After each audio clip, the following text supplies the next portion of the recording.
അടയാറ് ഇളങ്കാവ് അമ്പലത്തിലെ ആറ്റുവേല മഹോത്സവത്തിനോടനുബന്ധിച്ച് തയ്യാറാക്കിയ ആറ്റുവേല ചാടിൽ ദേവിയുടെ രൂപം വെച്ചിരിക്കുന്ന ഒരു കാഴ്ചയാണ് കേട്ടോ.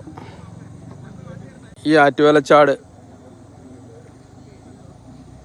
ഒന്ന് കണ്ടു നോക്കുക. രണ്ട് വള്ളങ്ങൾ തമ്മിൽ ചേർത്ത് കെട്ടി അതിലൊരു പ്ലാറ്റ്ഫോം പോലെ ആക്കി അതിൽ അമ്പലം പോലെ പണിത് ദേവിയെ ഇരുത്തി ഇത് അമ്പലത്തിലേക്ക് വെള്ളത്തിലൂടെ തുഴഞ്ഞു കൊണ്ടുപോവുകയാണ്. ഇതിൻ്റെ കൂടെ അടുത്തുള്ള ദേശത്തുനിന്ന് വരുന്ന ഇതുപോലുള്ള ആറ്റുവേല ചാടുകൾ ഇതിന് പുറകെ വരും. ഇത് ആറ്റുവേല കടവിൽ നിന്നാണ് പുറപ്പെടുന്നത്. രാത്രി 12 മണിയോടുകൂടിയാണ് ഈ ആറ്റുവേല കടവിൽ നിന്ന് കെട്ടഴിക്കുക. പുലർച്ചെ 4:30-5 മണിയാകുമ്പോഴത്തേന് ഇത് അമ്പലത്തിൽ എത്തിച്ചേരും. ഇതതിൻ്റെ താഴികക്കുടമാണ്.